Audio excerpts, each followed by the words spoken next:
Good afternoon, everybody. Time for a Wolf of Bricks update. Once again, I am Jim, and this is where we talk about Lego investing and reselling. So the other day, I said to myself, if I were to create a job description of what exactly I do, what would that look like? And of course, there's buying and there's selling and all kinds of a few other things, but I want to be a little bit more nuanced and maybe put a different perspective on maybe the things that you do and see if there's anything that maybe you haven't considered when it comes to your job as a Lego investor. So I spent, not a lot of time, maybe 10-15 minutes, just scratching some notes together and writing a few things down. And I thought I would go ahead and share it with you. Now, with any reseller, arbitrage investing, or Lego investing, there will be some buying, of course. Now, how are you going to do that buying? I've said many times in the past, the last thing you want to do is think that you can go ahead and buy whatever you want at whatever price and, come home, throw everything down on the table and celebrate the fact that you're a Lego investor. Simply not the case, my friends. You will be buying, but how will you do that? You'll be buying online, probably. You'll also be buying at the stores, at the retail level. There are many people out there that are clearance shoppers. They will go ahead and only, pick up Legos or anything else to resell only whenever it's clearance. And then there's going to be your distributor and wholesalers that you have partnered up with to go ahead conduct business to business when it comes to growing your inventory. Now, again, you just can't go out and buy. What are you going to buy? Well, you have to do your due diligence, and we'll be talking about that a little bit later.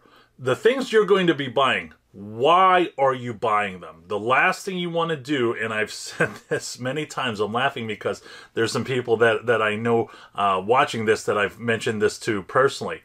The last thing you should go out and do is buy whatever you like. There are many times I've come across people that have had 50 to 75 SKUs out there, and they've only had quantity 1, quantity 2, maybe quantity 9.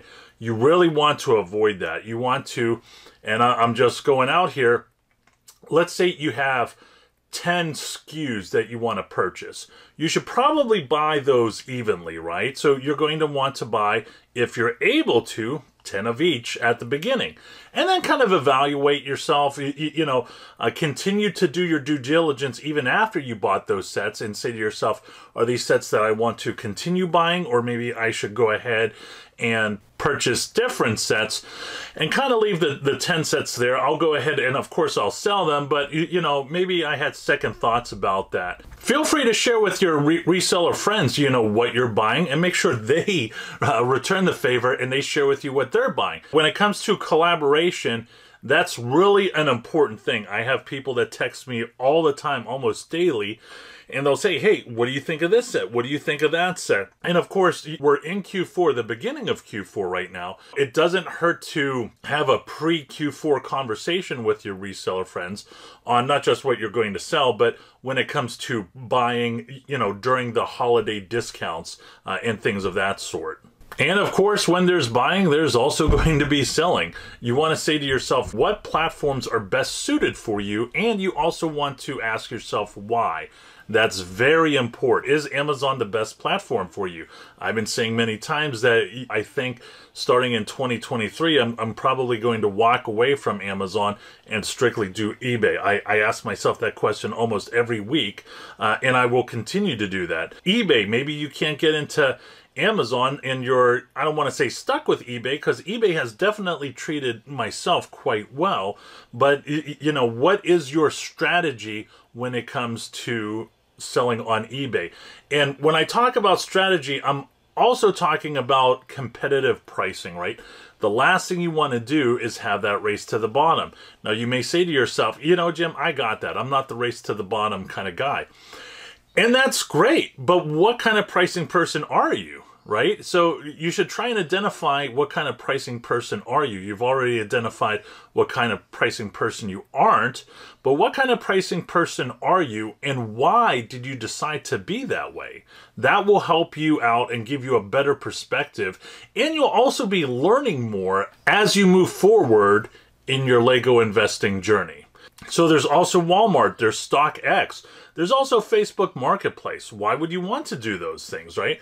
I know if someone were to ask me, Jim, why would I want to do all 5 of these? Well, I would say, you know, I don't know if you would want to do all 5 of those. I know what your primary goal is to increase your sales velocity. So when it comes to selling, it's definitely a good idea to use all of those right there, but I really don't know a single person that uses all 5 of those. I know some people that use 2, I know some people that use 3, and feel comfortable in that decision. Research. Let's talk about due diligence. I've said in the past, and trust me, it can be a very boring labor of love process. You're doing your due diligence, right? You're breaking out spreadsheets. You're learning at what themes or what sets in those themes will give you the highest return on investment. After all, that's why we're doing due diligence, right? And there's other ways to do due diligence. You can also utilize Amazon reselling tools and other reselling tools that are available for you online. Also, you need to know what you're doing. Now, I'm going to address this. What exactly does know what you're doing mean? Because there have been some people that have, I don't know, commented in the comment section about how frustrated they are because I'm not explaining that. Well, I want to break it down very simple, right? I use camel, camel, camel for a reason. I want to break that down very simple. I don't want to get stuck in the weeds. So I also want to explain know what you're doing in a very simplistic way too. So before I explain know what you're doing, I think it's best to explain what know what you're doing isn't. Right? There's really nothing magical about that, right? I mean, sometimes if you know what you're doing means that you're familiar with key dates from January to December, right? Right now we're in October. Well, guess what? For those of you that don't know, in November, Costco is going to have its huge Lego Costco sale. They have it once a year, and it's usually the second week of October. There will be more news on that in the upcoming weeks, but you should know what the seasons are. You should also have experience under your belt of a couple years. You should also know what a good discount buying price is. Is 20% off the best discount? Or should you maybe wait 30%? Maybe you should only buy at 20% off, and you shouldn't say to yourself, I'll go ahead and wait till it goes to 30%, because it may never go to 30%. And then once that set is sold out, then you're going to be kicking yourself in the butt, and it's going to be haunting you years later down the road, because you're going to be looking up that set on Amazon, and you're going to say, man, I wish I could have bought that set when it was 20% off. So that's just the basics of knowing what you're doing. Also, you know, this is a business, and let's talk about business management, right? You need to make sure things are streamlined, and that includes bookkeeping. The last thing I want people to see when they watch these YouTube videos is, I don't want them to see a video where they're like, oh, that's Jim, he's going to buy all these sets, and then, you know, that's Jim 12 months from now, he just made a killing, and we're high-fiving each other, doing chest bumps. He's made a ton of money. It is what it is. There is some bookkeeping involved, right? So, you know, I'm just going to share with you what I do. I see an accountant, right? He and I meet once a month. I pay him around $250 a month. Jim, you pay an accountant $250 a month? Well, guess what? I want guidance on not just what I'm doing with my taxes now, but what I'm wanting to do with my taxes in the future, right? So, you know, if you're serious about this, there's been so many times where I've heard people say, Jim, I spent $40,000. I spent $60,000, $80,000 on Lego, and I'll say, great. You know, what's your accountant say? They're like, well, you know, and here's the deal. Do you need an accountant? No, but it it will save you if you do have an accountant. It will take a lot less pressure off of you. I know there was a Facebook Lego investing and reselling group that I used to be an admin of, and around tax time there were some people that were kind of grumbling like they didn't want to do their taxes. Well, guess what? You're not alone. I don't want to do my taxes either, but if you have an accountant, they'll help you manage it. Now, I kind of jumped ahead, but let's backtrack and talk about inventory management, right? Whenever it comes to selling, do you have everything streamlined? You know, do you have everything up in individual boxes? For me, I always recommend to those people that are selling on eBay, by August, right? That's 2 months ago. By August, you want to have 80% of the inventory you're selling for Q4 to be in individual boxes. Because when Q4 comes, you want to make it easy and just print off shipping labels and slap that bad boy to the box and out you go, right? I shared with many people that the last time I was on eBay, it wasn't a nightmare, but it was daunting. I was, for Q4, the last eBay, I was there full time. I was up till 2 and 4 in the morning doing boxes, right?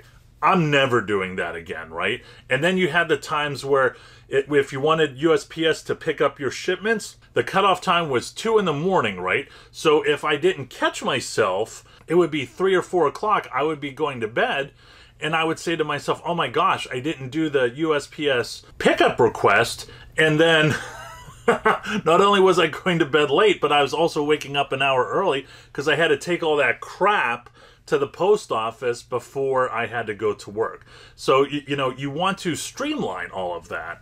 And you want to do some networking, right? You want to have some small, at the very least, small network of resellers that shouldn't be afraid to share information with you, because you're going to be repaying them and sharing information with them as well. The mail carrier, I just mentioned him. You may want to connect with that mail carrier and have that conversation with him. Let me tell you, you know, the mail truck came twice a day during Q4, and he came on my driveway. He didn't just, you know, park and walk up and take the boxes. He backed up his truck and put all those boxes in. You want to have a good rapport with him. And also vendors. If you're able to find a way to purchase Legos wholesale, some people know how to do that. If you know what you're doing, you know, you need to build a long-lasting relationship with them. All right, now that was, for the most part, it. Now, I do challenge you to go ahead and write everything down that I mentioned and evaluate yourself. Well, Jim, what do you mean by evaluate yourself? I would like you to, if you are, you know, even a part-time reseller or full-time reseller, now write down on a pen and paper on a scale of 1 to 10 on how well you do this, whether when it comes to buying online, when it comes to, you know, buying retail, and all those other categories right there. I want you to evaluate yourself.